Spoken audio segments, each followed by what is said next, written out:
எழுதின சுவிசேஷ புத்தகம் 8ஆம் அதிகாரம் 18ஆம் வசனத்தை வாசிக்க கேட்கலாம்.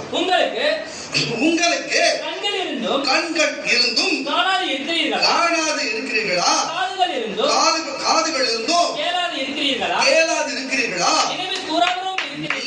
நினைவு கூறாமலும் நீங்கள்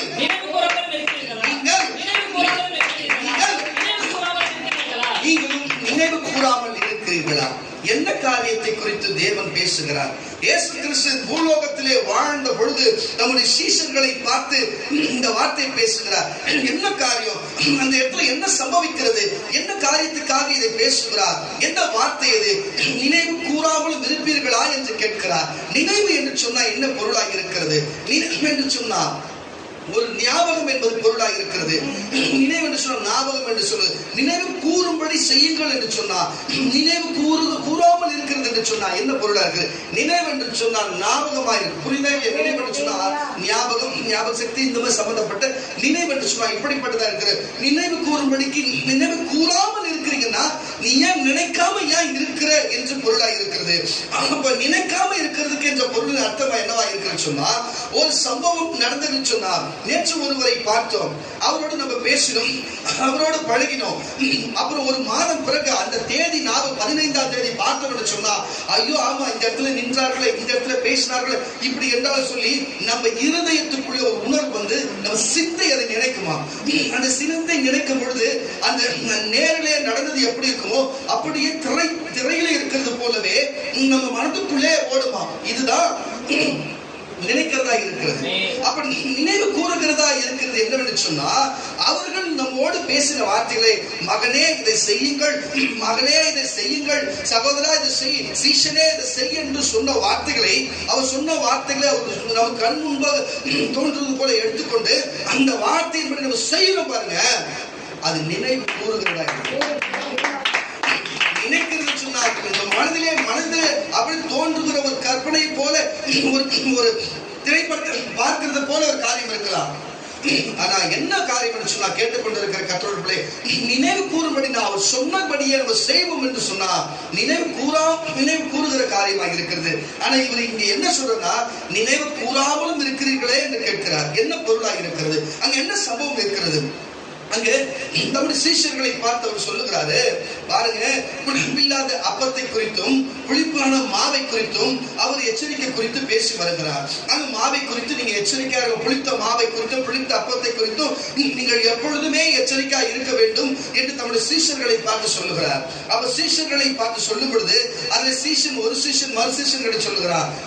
ஏன் போதகர் சொல்லுகிறார், அங்க நினைச்சு நம்ம ஏற்கனவே போன இடத்துல அப்பத்தை வந்து நம்ம அப்பத்தை கொடுத்தோம், இன்றைக்கு போகிற கூட்டத்திலே அப்பம் இல்லை என்று ரவி நம்ம இயேசுநாதர் நம்ம குருநாதர் அப்படி சொல்லுகிறாரோ என்று அவங்களுக்குள்ள பேசும் பொழுது அதுல ஒருவன் சொல்லுகிறான், இல்லை படவிலே ஒரு அப்பத்தை நான் பார்த்தேன், ஒரு அப்பம் இருக்குதுன்னு சொல்லி இயேசு இவங்களுடைய இருந்த எண்ணத்தை நினைவுகளை பார்த்து அவர் சொல்லுகிறார், ஏன் இப்படி நீங்க சிந்தித்துக் கொண்டிருக்கிறீங்க?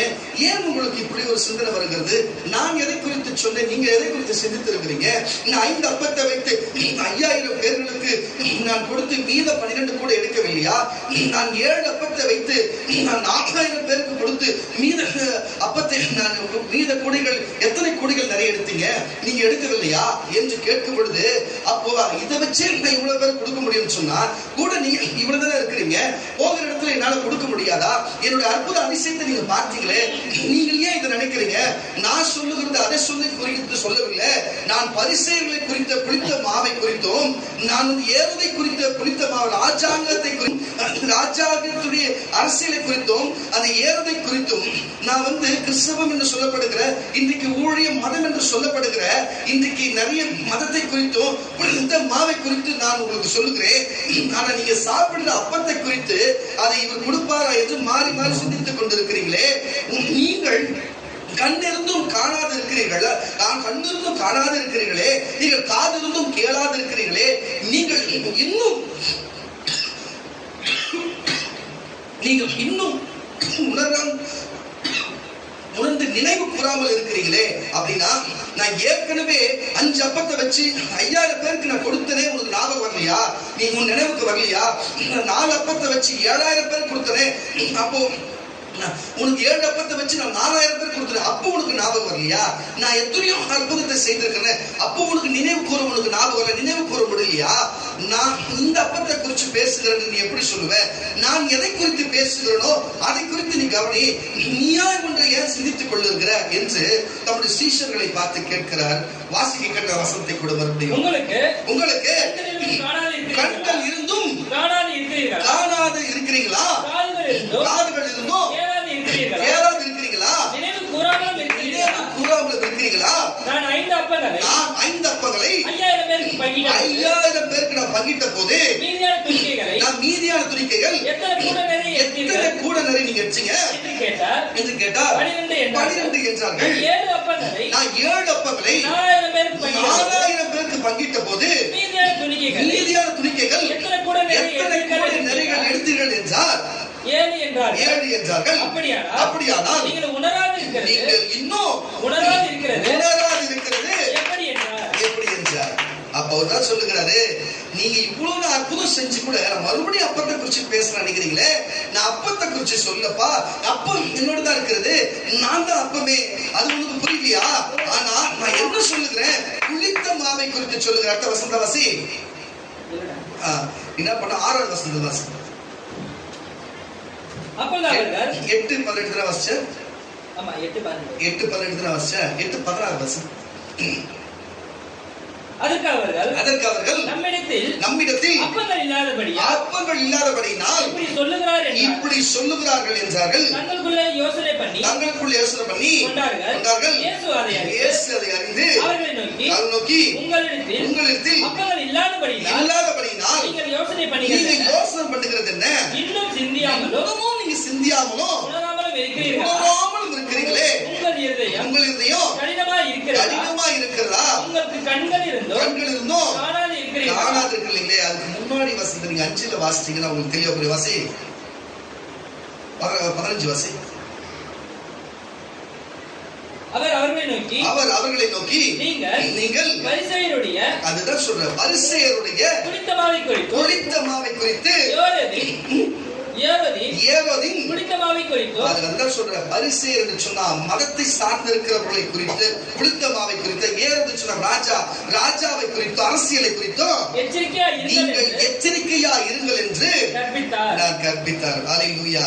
அவர் கற்பித்தது, நீ பரிசேயருக்கும் நீ ஏரோதுக்கும் நீ புளிச்ச மாவை குறித்து எச்சரிக்கையா இரு சொன்னா, இவங்க மாவை குறிச்சு அப்பத்தை குறிச்சு சொல்றது நினைச்சுக்கிட்டு நீங்க அப்பத்தை குறித்து சிந்தித்துக் கொண்டு இருக்கிறாங்க. எதை குறித்து பேசுகிறார், எதை பேசுகிறார் சொல்லி அவர் அவ்வளவு பேருக்கு அற்புதத்தை செய்து கொடுக்க முடிஞ்சவர் உங்க பக்கத்துல இருக்கும்போது இனிமே இருக்கிறவங்க கொடுக்க முடியும். ஆனா அவர் வேற ஏதோ சொல்லுகிற முக்கியமான கருத்தை சொல்லுகிற என்று சிந்தியாமல் இருக்கிறாங்க.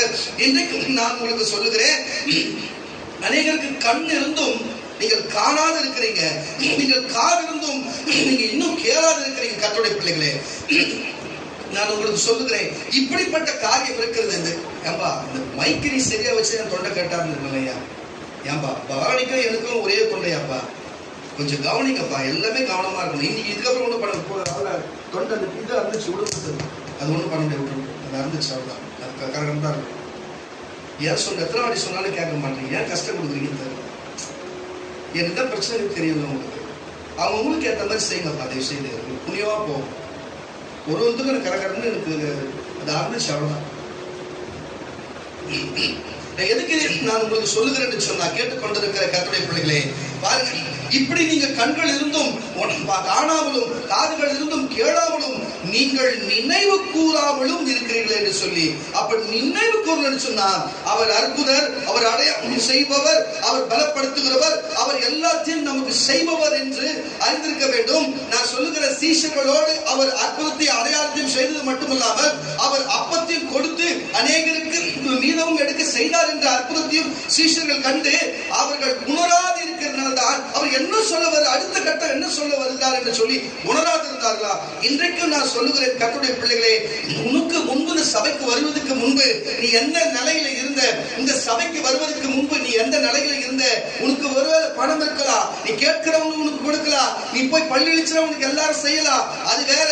நீ ஒரே ஆள் என்று சொல்லி ஊர்ல இருக்கிற எல்லாருடைய வருமானத்தையும் எடுத்துக்கொள்ளலாம், உனக்கு அப்படிப்பட்ட சூழ்நிலை இருக்கலாம், ஒருவேளை உனக்கு பணம் இருந்திருக்கலாம். இன்றைக்கு நான் சொல்லுகிறேன், இன்றைக்கு நீ முன்பு இந்த சபைக்கு வரும்போது எந்த நிலையில் இருந்த, எந்த நிலையில் இருந்த, இன்னைக்கு கடவுள் உன்னை எந்த நிலையில வச்சிருக்கிறாரு அதை சிந்தித்து பார்க்க வேண்டும். கர்த்தருடைய பிள்ளைகளே, அவர் என்ன பேச வருகிறார்? கண் இருந்தும் காது இருந்தும், கண் இருந்தும் காணாமலும் காது இருந்தும் கேளாமலும் உணராமல் இருக்கிறது. என்ன கர்த்தருடைய பிள்ளைகளே, நீ வரும்பொழுது என்ன தீய காரியத்தை, தீய விஷயத்திலே நீ பணத்தை சம்பாதித்திருக்கலாம், நீ நகையை சேர்த்திருக்கலாம், நீ பொருளை சேர்த்திருக்கலாம். ஆனா இங்க வந்து நல்ல புத்தியை கொடுத்து தேவன் எது சரி எது தவறு என்று உணர்த்தி, இதெல்லாம் தவறான காரியம் என்று உனக்கு உணர்த்தி, இந்த தவறு செய்யக்கூடாது என்று உனக்கு உணர்த்தி இருக்கும் பொழுது அதை புரிந்து கொள்ளாமல் தன் சுயத்துக்காக, தன்னுடைய சுயநலத்துக்காக இதுவரை வாழ்ந்து இங்க சபைக்கு வந்து மறுபடியும் அதே காரியத்தை நீ திரும்பவும் செய்வாய் என்று நீ செய்வாய் என்று சொன்னார்.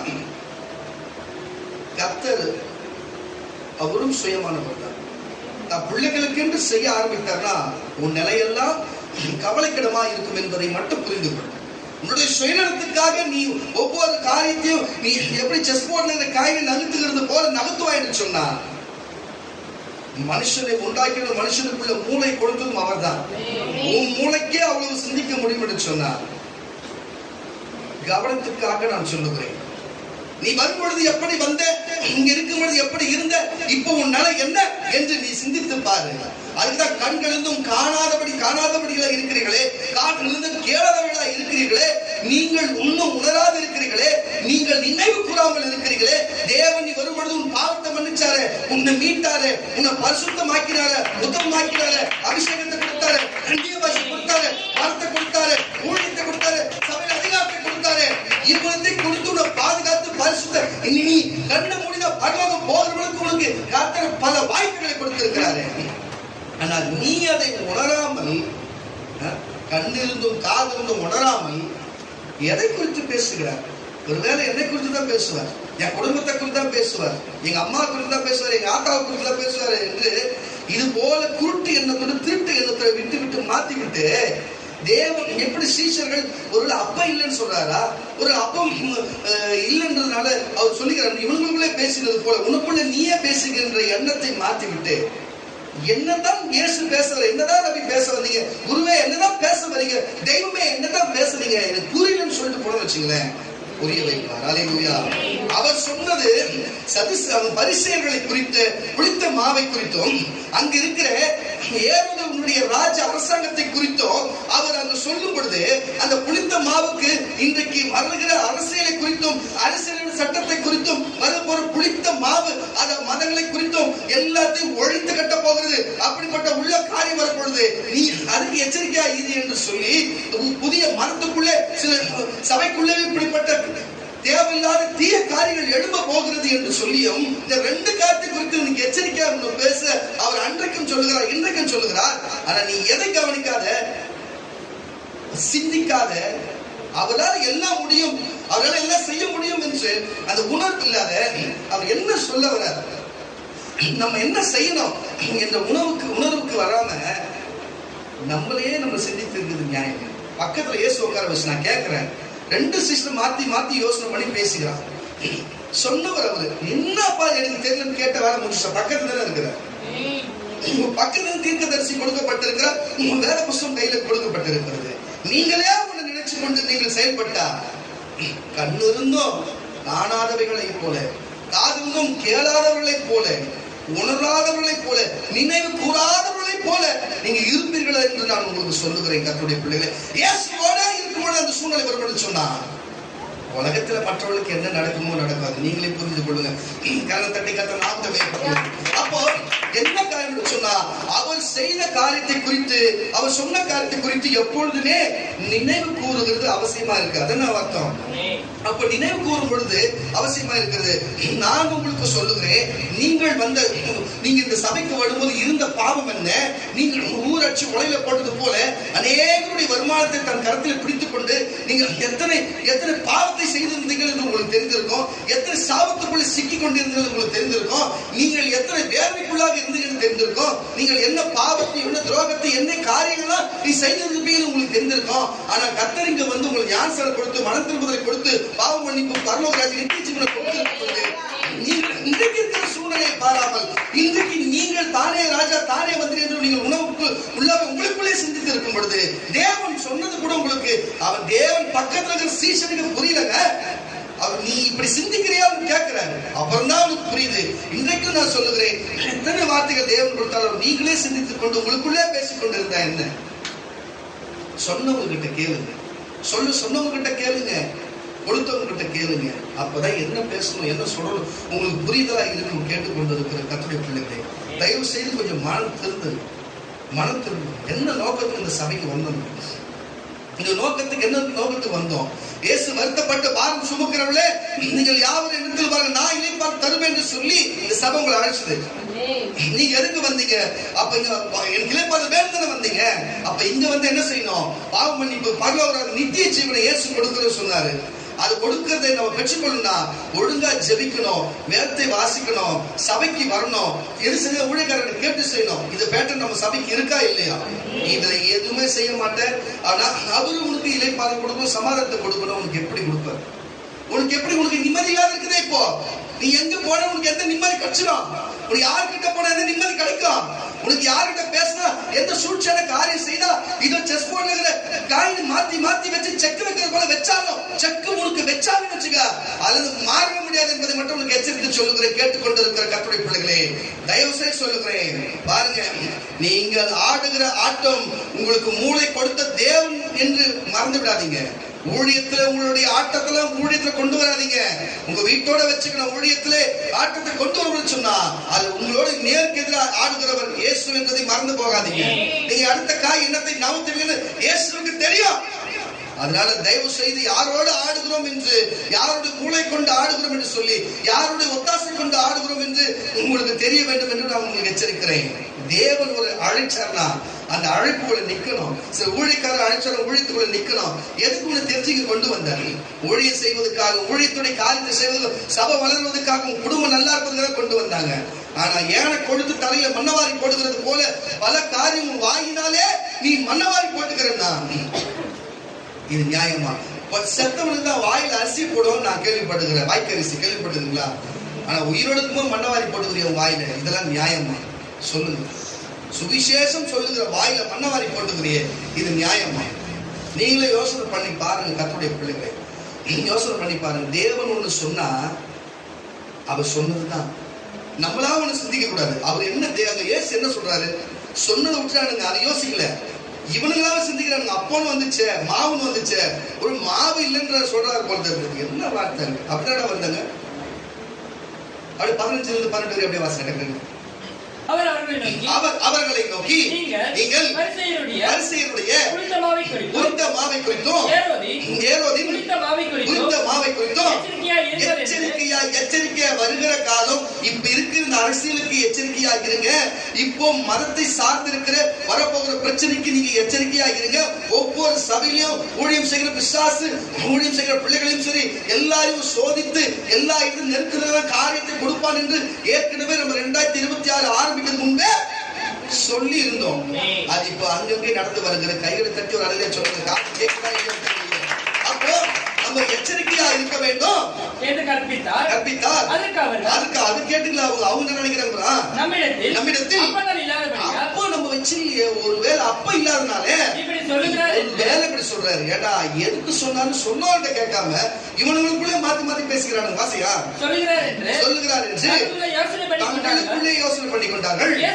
இயேசு அதை அறிந்து அவர்களை நோக்கி உங்களிடத்தில் அவங்க இல்லாதனால நீங்க யோசனை பண்றது என்னப்பா? இன்னும் நீங்க சிந்தியாம உணராதுங்கிறீங்களப்பா? உங்களுக்கு முன்னாடியே நான் 5 வச்சு 5000 பேருக்கும் 12 கோடி மீதி எடுத்தனே. நான் வந்து 7 வச்சு 4000 பேருக்கு மிச்சம் 7 கூட எடுத்தனேன். இவ்வளவு அற்புதம் செஞ்சனே. ஏன் என்னால மறுபடியும் அப்பத்தை வரவேற்க முடியாதா? நீ சிந்திக்கிறதுல என்ன வேலை? நான் தான் அற்புதம் செய்யணும், நான் அற்புதம் ஆயிடுச்சு, அற்புதம் செய்யறோம்னாச்சு. நீ யான் கூட தான் நினைக்கிற. நீ ஏன் சோத்துக்கு போய் நீ சிந்திக்கிற? சோத்துக்கு ஏன்னா சோத்து மாடு, ஏன்னா சோத்துக்கு நீ சிந்திக்கிற? அப்படி சிந்திக்காத. நான் சொல்ற வார்த்தை என்ன? நீ வந்து வாழ்நாள வரப்போகிற வாழ்க்கையில உனக்கு பெரிய பிரச்சனைய எதிர்ப்பும் வரப்போது, அதை குறிச்சு கவனமாயிரான்னு சொல்லி சொன்னா சோத்து மாடு சோத்து கதையை பேசுற வாசிக்க கேட்கலாம். உங்களுக்கு கண் இருந்தோம் காணாத இருக்கிறீர்களே, என்னப்பா காதுகள் இருந்தோம் கேளாது இருக்கிறீர்களே, இருக்கிறீர்களா? நினைவு கூறாமல் இருக்கிறீர்களே. நான் 5 அப்பங்களை 5000 பேருக்கு பங்கிட்ட போது 5000 பங்கிட்ட போது மீதியான துணிக்கைகளை எத்தனை கூட நிறைய எடுத்தீர்கள் என்று கேட்டார். எத்தனை கூரை நிறைய எடுத்தீர்கள் என்று கேட்டார். 12 என்றார்கள். என்னப்பா? 12 என்றார்கள். நான் 7 அப்பங்களை மீதியான 4000 பேருக்கு பங்கிட்ட போது மீதியான துணிக்கைகளை எத்தனை கூட நிறைய எடுத்தீர்கள் என்று கேட்டார். 7 அப்பங்கள் என்றார்கள். அப்படியானால் நீங்கள் உணராது இருக்கிறது எப்படி என்றார். சரி, உணராது இருக்கிறது தெரிஞ்சு போச்சா? இப்ப நினைவு கூறுகிற காரியத்துல பேசுற. இப்போ நினைவு அப்படிதான் வருது பொருள். புரியுதா இல்லையா? சரி, இப்போ அவர் சொன்ன வார்த்தையும் அவனை செஞ்சு அற்புதம் நினைச்சு பாரா. நான் தான் என்னால செய்ய முடியுமே. சொன்ன வார்த்தை கேளு. நான் சொல்ல புரியுதா? நான் சொன்ன வார்த்தையை கேட்டு நட. இந்த சோத்துக்கு விஷயம் கஷ்டப்படாத. நான் தான் கூட நான் செய்ய மாட்டேன்னா தெளிவா புரிய வைக்கிறது. புரியுதா இல்லையா? நான் சொல்றது கவனிங்க. இப்ப நினைவு கூறுகிற காரியத்தை இன்னொரு விஷயத்த சொல்றேன், நல்லா கேளுங்க. இப்ப யாருன்னா தற்செயலா மறிச்சு போறாங்க, நித்திரை அடைந்துறாங்கன்னு வச்சுக்கிறாங்க. அவங்க நித்திரை அடைஞ்சிட்டாங்க. வருஷம் தோறும் அவங்களுக்கு நினைவு கூறுவாங்க. தவசம் சொல்லி பண்ணிட்டு ஒரு ஃபோட்டோ வச்சு அவங்களுடைய ஆட்களுக்கு ஒரு 100 பேருக்கு 50 பேருக்கு வசதியாக இருந்தால் 100 பேர் செய்யலாம்.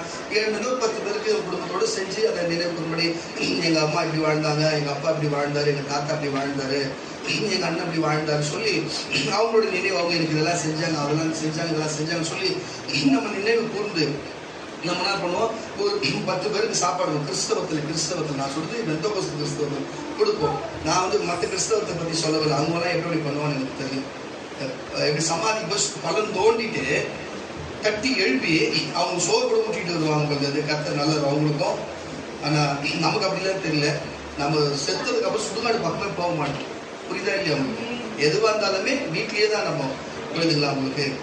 நான் சொல்லுகிறேன் நினைவு கூறுகிறது சொல்லு. இப்போ ஏன் செத்த இடத்துல போய் வருஷந்தோறும் செத்த இடத்துல சமாதியில போய் தான் நினைவு கூறணும்னு வேதத்தில் அப்படி என்ன இருக்கா? அப்படி எல்லாம் செஞ்சிருக்கிறாங்களா பைபிள்ல? எனக்கு தெரியல. உங்களுக்கு தெரிஞ்சா சொல்லுங்க. விக்கி தான் நல்லா பைபிள்லாம் சரணமா எடுப்பாங்க. நீ உங்களுக்கு எல்லாம் தெரியப்படா விக்கி? இங்க ஞானிகள் யாரா இருப்பீங்க? இங்க உள்ள யாரும் ஞானிகள் இருப்பீங்க. உங்களுக்கு எதனா தெரியுதா? அந்த ஞானிகள் பேர் சொன்னா வெக்கப்பட்டுருவீங்க. ஆனால் பேர் சொல்லாம நான் விட்டுடுறேன். நான் எதுக்கு இது சொல்லலாம்? பாஸ் விக்கி உங்களுக்கு தெரியுமா? அப்படியே நினைவு கூறுறாங்க சமாதியில போயிட்டு அப்படியே இருக்கா? எனக்கு அதை பத்தி ஒன்றும் விளங்கல. இயேசு சொல்றாரு, இயேசு தெய்வமா? இயேசு தெய்வம். பாகா தேவனா பாகா கிட்ட அவகிட்ட போங்க. இயேசு தெய்வனா தேவனை கர்த்தர் தெய்வனா கர்த்தர்கிட்ட வரணும். ஆமாவா இல்லையா? இங்க ரெண்டுத்தையும் மட்டும் குழப்பிக்க கூடாது. உங்க உட்கார்ந்துக்கிறவங்க ரெண்டுத்தையும் சொல்றேன். ஒண்ணு பாகா தேவனா பாகாலுக்கு பார்த்து ஓடிடு. உலகத்தில் இருக்கிற சிட்டுக்கு ஓடிடு. இயேசு கர்த்தர் தெய்வம்னா அவர்கிட்ட வந்துரு. ஒண்ணு கர்த்தர்கிட்ட வந்துட்டா ஒழுங்கா பைபிள் நான் சொன்னதை பற்றி கேட்டு. ஊர்ல இருக்கிற மனுஷன் பேச்சு கேட்டா நீ பாகால் பேச்சு கேட்கறன்னு அர்த்தம். நீ பாகால் பேச்சு கேட்கறன்னு அர்த்தம். இங்கெல்லாம் வந்தா நீ பாகால் பேச்சு கேட்கறதுக்கு வரல. இயேசு பேச்ச கேட்கறதுனா வா. இயேசு சொல்லுகிறாரு, என்ன சொல்றாருன்னா, மரித்தோரை அடக்கம் பண்ணட்டும். எப்படி? மரித்தோருக்கு அடக்கம் பண்ணட்டும். நீ என்ன பின்பற்றி வாங்க. அங்க செத்ததை ஒரு பெரிய பொருட்டா காட்ட மாட்டாரு. சாவரங்களை பத்தி பெரிய இதுவா பேச மாட்டாரு. செத்ததுக்கு அப்புறம் நீ எங்க போறன்றத பத்தி தான் பேசுறாரு. தவிர செத்தவங்களை அடக்கம் பண்றத பத்தி பேசவே இல்லை. வெள்ளை கல்லறை எப்படி சொல்றாருன்னா, கல்லறையில வெள்ளை பூசப்பட்ட கல்லறை போல கல்லறை பத்தி திட்டுறாரு. ஆனா இவனுங்க நாடானா கல்லறை வைக்கணும், கல்லறைக்கு வெள்ளை அதுக்கு அதே திட்டுறாரு. கல்லறை வைக்கணும், கல்லறையில வெள்ளை பெயிண்ட் அடிக்கணும். சிலுவை வேற சிலுவையே ஒரு என்ன நம்ம சொல்றது வைக்கணுமா? என்னத்த சொல்லுங்க? இயேசு சொல்லுகிறாரு, மரித்தோர் அடக்கம் பண்ணணும்னு சொல்லுங்க. நான் உங்களை பார்த்து சொல்றேன். இங்க பாருங்க, பெந்தகோஸ்து கிறிஸ்தவங்க பாருங்க, நான் கிறிஸ்தவத்துல பாக்ஸ் வச்சு உப்பு போட்டு பாக்ஸ் வச்சு பக்கம் அடக்கம் பண்ணி கல்லறை கட்டணும் அப்படின்னு உங்களுக்கு விருப்பம் இருக்கிறவங்க தேவி அனுஷம் உங்களுக்கு விருப்பம் இருக்காமா? நான் இவ்வளவு தாழ்மையை பேச மாட்டேன்னு தெரியும். எங்க வர சொல்ல சொல்லமா அப்படி இல்லைங்களா? இங்க குளோரி இருக்காங்களா? உங்களுக்கு அதை பத்தி தெரியாது. மற்றவங்க யாருக்குன்னா அந்த ஆசை இருக்கா? கல்லறையில வைக்கணும், கல்லறை பூஜை பண்ணணும், புனஸ்காரம் அப்படியான ஆசை இருக்கா? சில பேர் சொல்றாங்க, அப்பா அந்த பாக்ஸை வச்சு புதைச்சாதான்ப்பா கர்த்தர் ஒரு நாளிலே அவர் அப்படியே உயிர் பெற்று அடுத்து எடுத்துருவாங்கன்னு சொல்லிட்டு. உங்களுக்கு முதல்ல போய் பாருங்க. ஒரு பாடி 1 வருஷம் தான் தாங்கும். 1 வருஷம் போது நம்ம போயிட்டு தேடி பார்த்தா கிடைக்காது. இல்லடா, இப்போ கல்லறை வைக்கிறான்னு வச்சுக்கோங்க, எதுக்கு இவங்க சொல்ற மாதிரி கல்லறை வச்சோம்னா அந்த கல்லறையிலே போய் தோண்டி பார்த்தா கூட அவங்க இருக்க மாட்டாங்கன்றேன். அவ்வளவுதான் விஷயம். அவங்க பாக்ஸே காணாத கூட ஆளே காணாத போயிடுவாங்க. தோண்டி பார்த்தா ஒண்ணுமே இருக்காது. ஆனா இவங்களுக்கு தெரிஞ்சது அவ்வளவுதான். புரியுது? அவ்வளவுதான் அவங்களுக்கு ஞானம். அப்போ புதைச்சி பாக்ஸ் வச்சு புதைச்சி வைக்கிறவங்க மட்டும்தான் பரலோகம் போவான்னா, எத்தனை மிஷினரிய வண்டியில வச்சு கொளுத்தி இருக்கிறாங்க. ஏண்டா நீ செஞ்ச நீ நடா நாங்க நல்லது செஞ்சுட்ட இந்த உலகத்துக்கு, நீ என்ன செஞ்சுட்டீங்க? எத்தனை மிஷினரிய போட்டு வண்டியில வச்சு கொளுத்திக்கிறாங்க. எத்தனை மிஷினரிகளை வீட்டை வச்சு கொளுத்தி இருக்கிறாங்க. எத்தனை பேரை வந்து பாரு, ஒரு கான்ஸ்டன்ட் பண்ண காலகட்டத்துல அப்போ ரோம அரசு ஆண்டும் போது அப்ப சிலுவில கட்டி ஊழியம் செய்யறவங்க கீழே அடியில கொளுத்துவானா. அந்த கொளுத்துற வெளிச்சத்துல வந்து அந்த சாப்பாடு போட்டு டேபிள்ல வச்சு சாப்பிடுவானா. அப்போ செத்தவன்லாம் பதிக்காரன் நெருப்பா சாம்பலோட சாம்பலா போனானே, அவன் பரலோகத்துக்கு வரமாட்டானா? இயேசுக்காக உயிரை விட்டானுங்களே, வரமாட்டாங்களா? ஆத்தோட ஆத்தாச்சுன்னு போனாங்களே, கடலோட கடலா போனாங்களே, ஐஸ் கட்டியோட ஐஸ் கட்டியா மாறி போனாங்களே, துண்டிக்கப்பட்டாங்களே, நசுக்கப்பட்டாங்களே, வெட்டி விபத்து செத்தப்பட்டு போட்டாங்களே, காத்தோட காத்த கரையப்பட்டாங்களே, இவங்கெல்லாம் இயேசு வந்து 2வது வரமாட்டாங்களா? நீ மட்டும்தான் போவியா? நீ உன் குடும்பம் மட்டும்தான் போகுமா?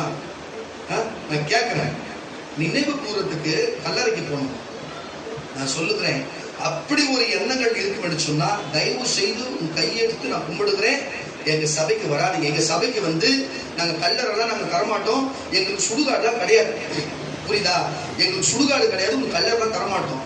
இல்லைன்னா நீ எங்கன்னா போய் பார்த்து நல்ல சபைக்காக போயிடும்.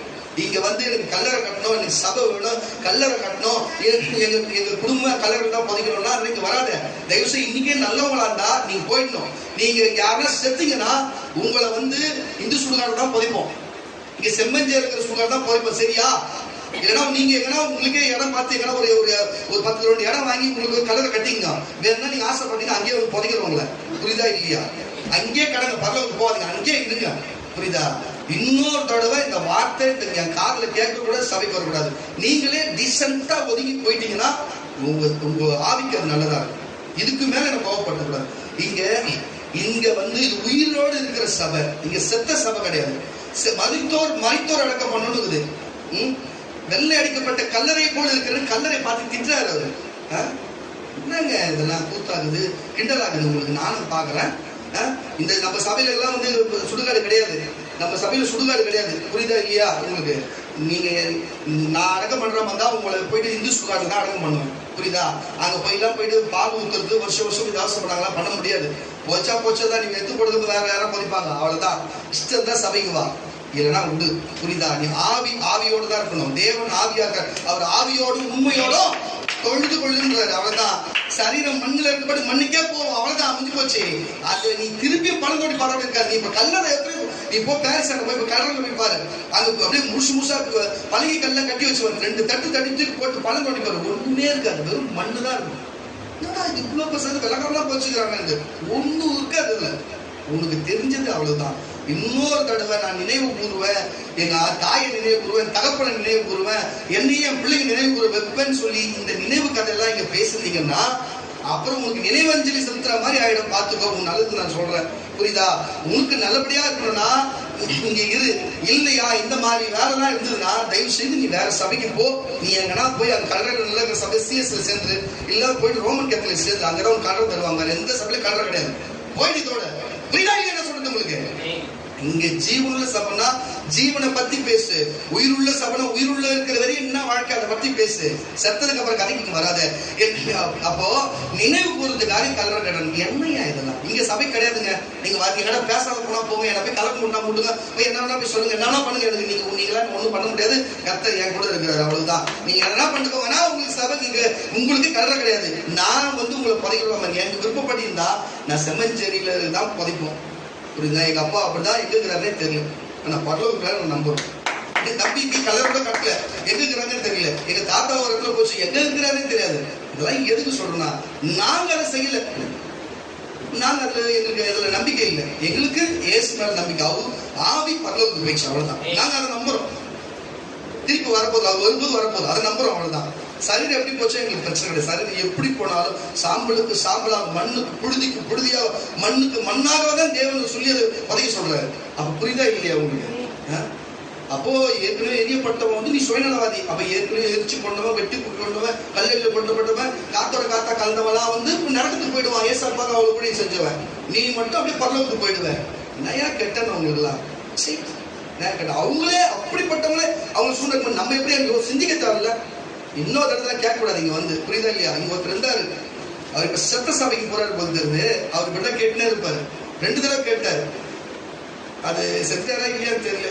அப்புறம் விசாரிக்கணும் அப்புறமேட்டு. எதுக்கு இதை சொல்றேன்னா, இதெல்லாம் இன்னத்துக்கு தேவையாத வேலை. அல்லேலூயா. எதை நினைவுக்கு வரணும்? அவர்களுக்கு செய்த காரியத்தை, நீ செஞ்ச பாவத்தையும் அநியாயத்தையும் அக்கிரமத்தையும் எல்லாத்தையும் மன்னிச்சு உன்னை சபைக்கு கொண்டு வந்து உன் ஞானஸ்நானம் கொடுத்து உன் ஊழியத்தை கொடுத்து உனக்கு பாவ மன்னிப்பு பரலோக நித்திய சின்னம் வச்சு உன்னை வாழ வச்சிருக்கிறாரே. என் தேவன் நல்லவர் நல்லவர் நல்லவர் சொல்லி நினைவு கூறணுமா? இல்ல செத்துட்டு அவனை போய் கல்லறையில உட்கார்ந்து நினைவு கூறணுமான்னு சொல்லு. வருஷத்தோட வீட்டுல நினைவு கூறு. 4 பேருக்கு சோற போட, நல்லது செய்ய, தப்பு கிடையாது. கல்லறை போய் நினைவு கூறுமா? கேட்க தப்பா ரைட்டா? கவனிக்கிறீங்க நீங்களே அது ஆசைப்படுறது. அப்புறம் ஐயோ இந்த அடுத்த வாரம் வராது போகுது, ரொம்ப சந்தோஷம் சாமி, காலை தட்டி வரலையா சொல்லி நீ மட்டும் எல்லாம் போயிட்டு வரும் காரணம் வந்துருச்சுங்க. புதைக்கிறது கூட இடம் இருக்காது. என்ன பண்ணுவீங்க அப்போ? வீட்லயே பேக் பண்ணி வச்சுப்பீங்களா? எரிக்கிறதுக்கே சூழ்நிலை வந்தாலும் சரின்னு தான் சொல்லுவேன். நான் எரிக்கிறதுக்கே சொல்ல சரின்னு போய்க்கினே இருப்பேன். ஏன்னா மூட நம்பிக்கை விசுவாசிக்கணுங்க. மூட நம்பிக்கை போகக்கூடாது. வேத வசனத்தை ஒழுங்கா படிச்சா போதும். எவன் பேச்சை கேட்காது. வேதத்தை படிங்க, ஆனா கருத்தா படிங்க. என்ன பேசுன்னு படிங்க. நான் அவர் ஒண்ணு சொல்ல நீங்க ஒண்ணு. அவரு புளிச்ச மாவு வச்சு பேசுறாரு, இவன் சோரை பத்தி நினைச்சுக்கிறான். புரியுதா? நான் ஒண்ணு சொல்ல நீ ஒண்ணு கேட்கணும். எவனோ ஒண்ணு சொல்ல நீ ஒண்ணு புரிஞ்சுக்காத. புரியலையா? கேட்டு புரிஞ்சுக்கோ. சர்ச்சு முஸ்லிம் வீட்டுல தான் இருப்பேன். கேட்டு புரிஞ்சுக்கோ. கரண தட்டி காத்த நாட்டை மேம்படுத்துவாங்க. புஸ்தகம் 10ஆம் அதிகாரம் 9ஆம் வசனத்துல எதை நினைவு கூறும்படி அவர் செய்ய சொல்லுகிறார்? என்ன காரியத்தை குறித்து நினைவு கூறும்படி? எகிப்திலிருந்து இஸ்ரவேல் மக்களை, எகிப்தில் எபிரேய மக்களை அவர் கொண்டு வந்திருக்கிற நாளிலே அவர் சொல்லுகிறாரு, பாருங்க நான் உங்களை கொண்டு வந்தலப்பா. நீங்க எகிப்தில் அடிமையா தானே இருந்தீங்க. நீங்கள் இப்ப ஆசீர்வாதமாவும் நல்லா இருக்கிறீங்க. உங்க வீட்டுல அடிமையை வச்சிருக்கிறீங்களே. ஆனா அந்த அடிமைக்கு நல்ல சாப்பாடு கொடுதியா, நல்லா உங்களுக்கு துணிமணியை கொடுதியா, நல்லா பாத்துங்க. ஒரு அடிமையை 6-7 வருஷம் வச்சுங்க. ஒருவேளை அந்த அடிமை என்னோட நல்லடத்தையை பார்த்து நான் உன் கூட இருக்கிறேன்னு சொன்னா அவனுக்கு காதுல ஒரு ஓட்டையை போட்டு ஒரு கம்பியை மாட்டி நீ என் கூட இருடா என்று சொல்லி அவனுக்கு இப்ப கொடுக்கிற வருமானத்தை காட்டு ரெட்டிப்பான வருமானத்தை கொடுத்தா அது உனக்கு ஆசீர்வாதமா இருக்கும். நான் எப்படி உன்னை எகிப்திலிருந்து கொண்டு வந்து அடிமையா இருந்த நீ, உன்னை அடிமையா இருந்த நான் கொண்டு வந்து இன்னைக்கு நிறைய அடிமைகள் உனக்கு கொடுத்திருக்கிற. நீ அதுவே அடிமைப்படுத்தாம அவங்களுக்கு நீ செஞ்சினா உன்னை இன்னும் ஆசீர்வதிப்பேன்னு சொல்லுகிறார். கர்த்தருடைய பிள்ளைகளே, எதை நினைவு கூறும்படி நம்ம எந்த வாழ்க்கை வாழ்ந்தோம், எந்த வாழ்க்கை நீ பாவ அடிமையா இருந்த கர்த்தர் கொண்டு வந்து ஆசீர்வாதம் வச்சா, பாவத்தில் இருக்கிற ஒரு அடிமையா இருக்கான்னு சொன்னா அவனுக்கு நீ ஒத்தாசை பண்ணி நன்மை செய்யும்படிக்கு நீ பட்ட கஷ்டத்தை நீ நினைவு கூறணுமா? இல்ல நான் அடிமையா இருந்தால நீ அடிமையா சொன்னமா? இன்னைக்கு இருக்கிற யாரும் அப்படி இருக்கிறதே இல்லைங்க. நீ கஷ்டப்படுறது மட்டும் தான் பேசுவாங்க, அவங்க கஷ்டப்படுறது மட்டும் பேசுவாங்க.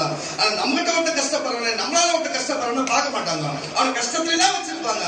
இன்னைக்கு நான் சொல்றேன், நீ குடும்பத்திலும் சரி, உறவுகளையும் சரி, அக்கம் பக்கத்தையும் சரி, நேசிகளும் சரி, நீ பட்ட கஷ்டம் எல்லாரும் சொல்லணும் அப்படி கஷ்டப்பட்டு இப்படி கஷ்டப்பட்டுன்னு சொல்லிட்டு.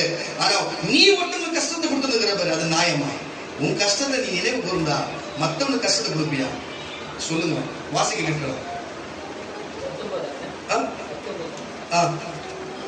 உங்கள் தேசத்திலே உங்களை துன்பப்படுத்துகிற சத்துருக்கு விரோதமாக, பாருங்க, சத்துருக்கு விரோதமாக யுத்தத்துக்கு போகும்போது, அதுதான் சொல்லுகிறேன் கேட்டுக்கொண்டிருக்கிற கர்த்தருடைய பிள்ளைகளே, யுத்தத்துக்கு போகும்போது போனாலும் சரி, யுத்தத்துக்கு போயிட்டு வந்தாலும் சரி, பாருங்க யுத்தத்துக்கு போகும்போது கூட அவருடைய சொல்லப்பட்ட வார்த்தையையும் அவர் வசனத்தையும் அவர் சொல்லப்பட்ட அவர் எதை ஊத சொல்லுகிறாரோ, இப்போ ஊதுகிறதுல எக்காலம் இருக்கிறது, தாரை இருக்கிறது, ஊதுகிறதுல பல காரியம் இருக்கிறது. அதை ஊதி விட்டு அவர் எந்த இடத்துல நில்லு, எந்த இடத்துல பேசு, எதை செய், எதை செய்யாது என்று தம்முடைய தீர்க்கதரிசிகளை வெளிப்படுத்துகிறாரோ, எதை முன்னாடி சொல்லுகிறாரோ அந்த காரியத்தை குறித்து தாமே நினைவு கூர்ந்ததை செய்யணும். அப்பதான் அந்த ஆட்சியும் அங்க இருக்கிற இடமும் நம்ம கட்டுப்பாட்டுல இருக்கும். கர்த்தருடைய பிள்ளைகளை வாசிக்க கேட்கலாம். உங்கள் தேசத்திலே உங்களை துன்பப்படுத்துகிற சத்துருவுக்கு விரோதமாக யுத்தத்துக்கு போகும்போது பூரிகைகளை பெருந்தொனியாய் நீங்கள் அதை ஊதி முழங்க கடவீர்கள்.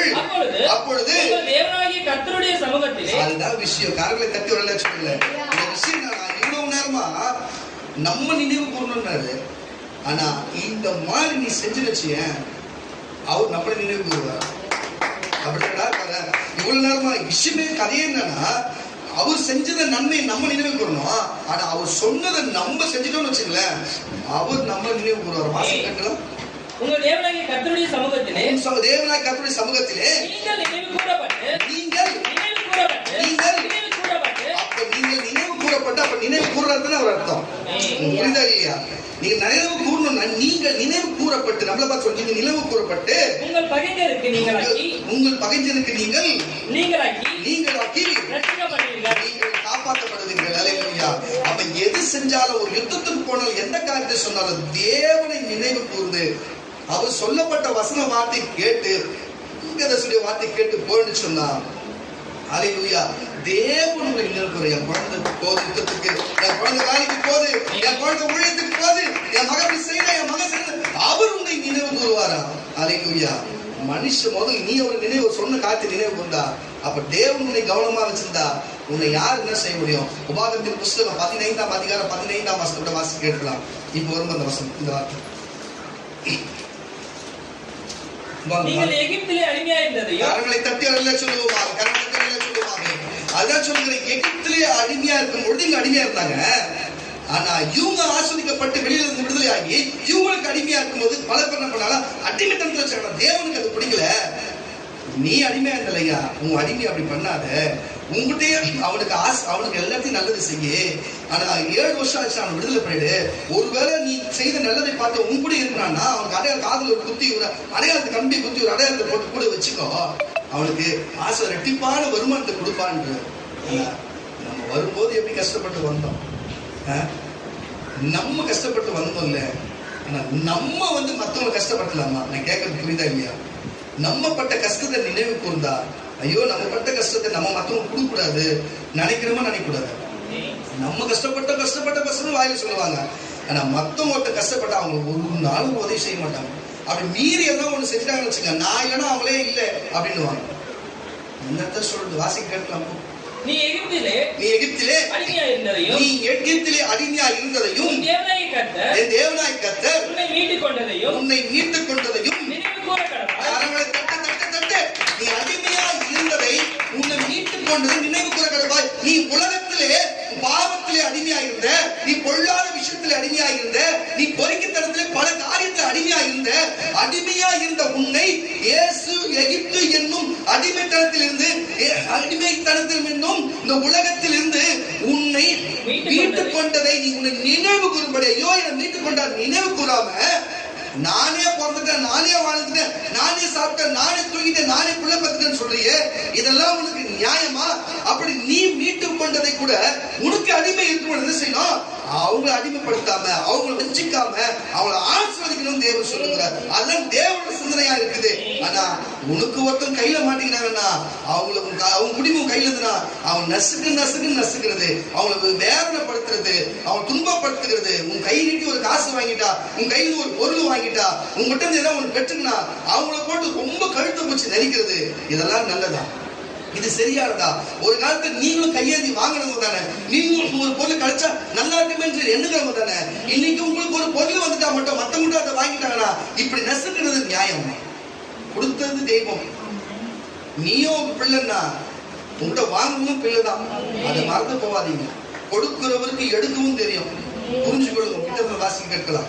கர்த்தர் உன்னை மீட்டுக் கொண்டதை நினைவு கூற கடவாய். உன்னை பாவத்திலிருந்து சேர்ந்திலிருந்து மீட்டுக் கொண்டதை நினைவு கூற கடவாய். நீ நினைவு கூற கடவாய். நினைவுகள் என்று எழுதுங்க. நினைவு கூற கடவாய். ஆகையால் நான் இன்று இந்த காரியத்தை, தேவன் சொல்லுகிற நான் இன்று இந்த காரியத்தை உனக்கு நான் கட்டளை எடுக்கிறேன். ஆனாலும் அவர்கள் உன்னிடத்தில் நன்மை பெற்று உன்னையும் உன் குடும்பத்தையும் நேசிப்பதனால் நான் உன்னை விட்டு போக மாட்டேன் என்று. இது அடிமை சொல்றான். நீ அடிமை வந்து நேசிட்டு நான் உன்னையும் குடும்பம் நேசிச்ச எஜமானரே நான் உன்னை விட்டு போக மாட்டேன்னு அடிமை சொல்றான். எஜமானர் போக மாட்டேன் வாசி என்று அந்த அடிமை சொல்வானா? நீ ஒரு கம்பியை எடுத்து அவன் காதை சேர்த்து குத்துவாயாக, ஒரு காதை குத்துவாயாக. பின்பு அவன் என்றென்றைக்கும் உனக்கு அடிமையா இருக்க கடவன். உன்னுடைய அடிமை பெண்ணுக்கும் அப்படியே செய்வாயாக. நல்ல கேடுங்க. 7 வருஷம் ஆச்சு நீ விடுதலையாக்கி உனக்கு ஒருவேளை விசனமா அனுப்புறதா நினைச்சினா காணப்பட வேண்டாம். நீ ரெட்டிப்பன அவன் ஏற்கனவே 500 ரூபாய் சம்பளம் வாங்கினா ரெட்டிப்பன 1000 ரூபாய் கூலி ஈடாக 6 வருஷம் உன்னிடத்தில் சேவித்தானே, உன்கிட்ட வேலை செஞ்சானே. இப்படி தேவனாய் கர்த்தர் நீ செய்கிற எல்லாவற்றையும் கரங்களை தட்டி சொல்லுவோமாக ஆசீர்வதிப்பார். உன் ஆளுக்கும் கடைசியாகிய ஆணை எல்லாம் உன் தேவனாய கர்த்தருக்கு பரிசுத்தமாக்க கடவாய். கரங்களை தட்டி சொல்லுவோமாக. இது வந்து என்ன புரியுதுன்னா, நீ வந்து உங்களுக்கு கொடுத்திருந்தா உனக்கு கர்த்தர் ஆசீர்வதிச்சிருந்தா நீ ஏற்கனவே நீ பிறந்ததுல இருந்து நான் சில்வர் ஸ்பூன் சொல்ற ஆளேங்க யாரும் கிடையாது. செம்மஞ்சேரியே பெரும்பாலும் தெரியும். எல்லாருமே எப்படி சொல்றது, நம்ம ஏழ்மையான வந்தவங்க தான். அதனால எல்லாரும் இப்பதான் முன்னேறும், இனிமேதான் முன்னேறி வருவோம். அதுதான் விஷயம். நான் ஏற்கனவே நான் பிறந்ததுல இருந்தே நான் வந்து ராஜவம்சம் நான் வந்து பிரின்ஸ் அப்படின்னு சொல்ற அளவுக்கு இங்க யாரும் கிடையாது. அவரோட இருப்பீங்க ராஜவம்சம். எனக்கு தெரிஞ்சு விக்கித ராஜவம்சம் என்னடா விஜய பேரரசு காலகட்டத்தில் கடைசி வாரிசு அவன் தான். ஏன் இது சொல்றேன்னு சொன்னா கடைசி வாரிசு அவன் தான். உண்மையதான் சொல்றேன். முத்துராஜ் வம்சம் அவன். அதான் நாக்கின் ஓட விட்டாங்கடா. இது எதுக்கு இதை சொல்லுறேன்னு சொன்னா, ஏன்னா இப்படிப்பட்ட ஒரு ராஜவம்சத்துல இருக்கிறாங்க. ஏன் உங்களுக்கு சொல்லுற கர்த்தருடைய பிள்ளைன்னு சொன்னா, அப்ப பாருங்க எத்தனையோ ராஜவம்சம், எத்தனையோ பேர் ஜமீன்தாருங்க, எத்தனையோ பேர் செல்வந்தர் சிற்றரசர் பேரரசர் ஆளட்ரஸை காணந்து போயிருக்கிறாங்க. ஆனா நம்ம ஏழைங்க தான் இல்லைன்னு சொல்லல. ஆனா ஏழையாவது கர்த்தர் நம்மளுக்கு கொடுத்து ஆசீர்வதிச்சா கொடுக்கப்படும். ஆனா நீ ஒருத்தர்கிட்ட மாட்டி அவசரப்படுற இருந்த அந்த காலத்துல நீ நல்லா இருக்கிறனா, நீ ஒருத்தர் போட்டு நான் இதை கொடுத்த நான் அதை பண்ண இதை பண்ண சொல்லி நெருக்குனா என்னங்க நீ எகிப்தில் இருந்த உலகத்துல கஷ்டப்பட்டதை நினைவு கூர்ந்து நம்ம பட்ட கஷ்டம் எப்படி, நம்ம ஒட்ட கண்ணீர் எப்படி, நம்ம வேண்டுற வேண்டுதல் எப்படி, அவங்க நம்ம நம்பி கிடக்குறாங்கன்னு சொல்லிட்டு அவங்களை அப்படி செய்யாம நீ அவங்களை அப்படி வந்து உன்னை கஷ்டப்படுத்துற அவங்க கஷ்டப்படுத்தாம இருந்தா என்ன தேவன் சொன்னாரு, உன்னை ஆஸ்வதிப்பார். மாடு மந்தங்களை முதலீட்டாளர்களை ஆஸ்வதிப்பாரா. உன்னை என்ன கை தட்டி ஒரு அழகு சொல்ல மாட்டேன்.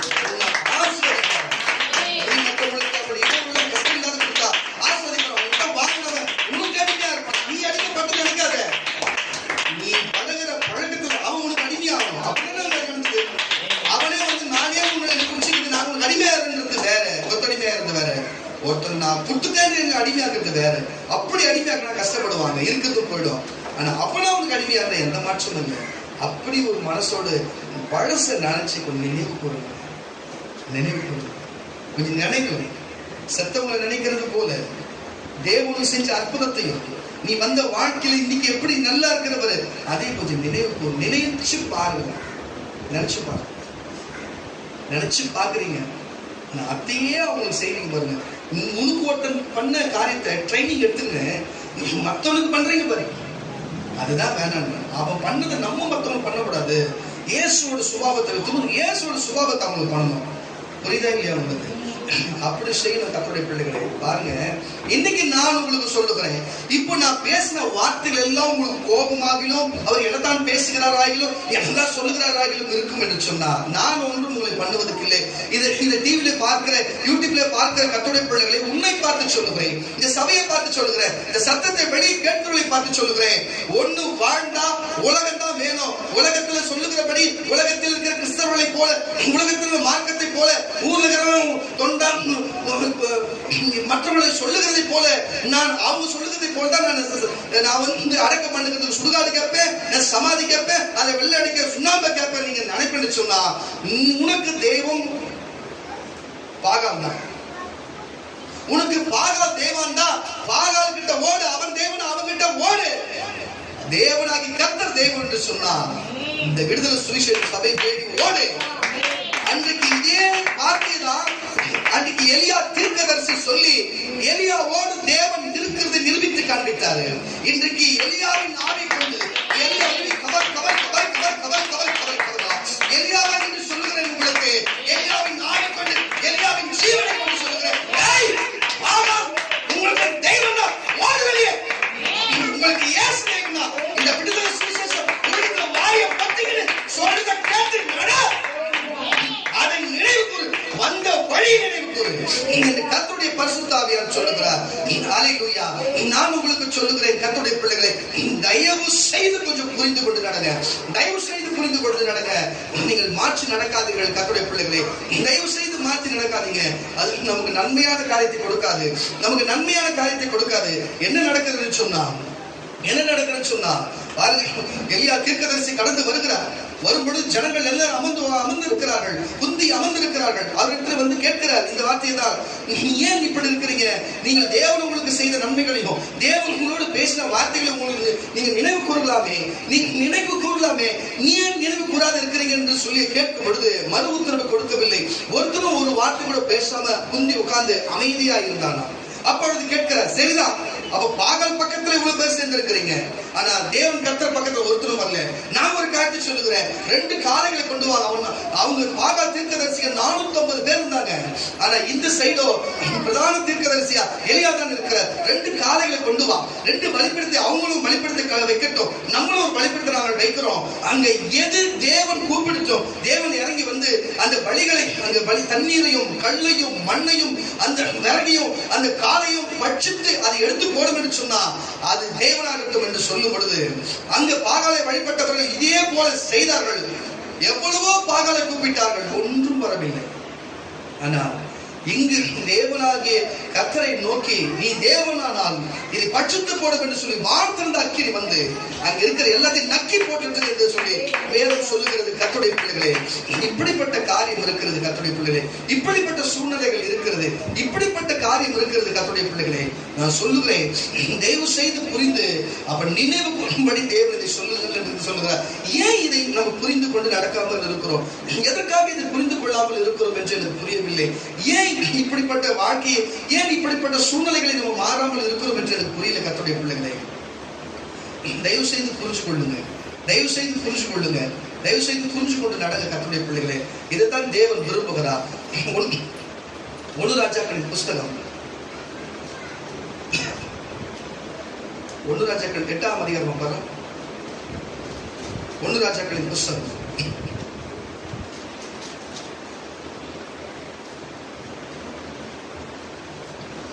8:10. 1 ராஜாக்கள் 18 24 25 2 சேர்த்து 24 இருந்தா 24 25 2 சேர்த்து. நீங்கள் உங்கள் தேவனுடைய நாமத்தை சொல்லி தேவனுடைய நாமத்தை சொல்லி கூப்பிடுங்கள். மறுபடியும் வாசிக்க கேட்கலாம். 1 ராஜாக்கள் புஸ்தகம் 18ஆம் அதிகாரம் 24 25 சேர்த்து வாசிக்க கேட்கலாம். நீங்கள் உங்கள் தேவனுடைய நாமத்தை சொல்லி கூப்பிடுங்கள். கர்த்தருடைய நாமத்தை சொல்லி கூப்பிடுங்கள். நான் கர்த்தருடைய நாமத்தை சொல்லி கூப்பிடுகிறேன். அப்பொழுது அக்கினியானால் உத்தரவு அருளட்டும். அக்கினியினாலே நான் தேவன் என்று உத்தரவு பதில் அருளட்டும். தெய்வமே தெய்வம் என்றார். பாருங்க, அவங்க கூப்பிடுறாங்க, தெய்வமே தெய்வம் என்றார். அதுக்கு ஜனங்கள் எல்லோரும் இது நல்ல வார்த்தை என்றார்கள். அப்பொழுது எலியா பாகால் தீர்க்கதரிசிகளை நோக்கி நீங்கள் அநேகரானதால் நீங்களே முந்தி ஒரு காளையை தெரிந்து கொண்டு அதை ஆயத்தம் பண்ணி நெருப்பு போடாமலே உங்கள் தேவனுடைய நாமத்தை சொல்லி கூப்பிடுங்கள் என்றார்.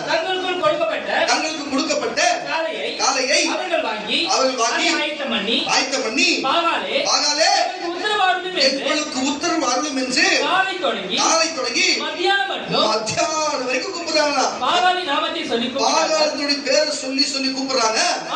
ஆனாலும் ஒரு சத்தமும் பிறக்கல. மறு உத்தரவும் கொடுப்பாரும் இல்லை. மறு உத்தரவும் பேசவில்லை. ஆனா என்ன தெரியுமா, 37வது வசனத்தை நீ அதுல வாசிச்சினா அங்க தேவன் எலியாவுக்கு எப்படி பதில் கொடுத்தாருன்னு வாசிக்கிட்டு இருக்கலாம். கர்த்தாவே நீ தேவனாகிய கர்த்தர் என்றும் தேவரீர் உங்கள் இருதயத்தை திருப்பினீர் என்றும் இந்த ஜனங்கள் அறியும்படிக்கு என்னுடைய ஜெபத்தை கேட்டருளும் என்றார். அப்பொழுது கரங்களை தட்ட கர்த்தரிடத்திலிருந்து அக்கினி இறங்கி அந்த சர்வாங்க தகன பலிகளை விறகுகளையும் கற்களையும் மண்ணையும் பட்சித்து வாய்க்கால் இருந்த தண்ணீரையும் நட்டி போட்டதாம். கரங்களை தட்டி எழுத சொல்லுங்க. கடைசியில் என்ன சொன்னாங்க தெரியுமா, தேவனாகி கர்த்தரே தேவன்.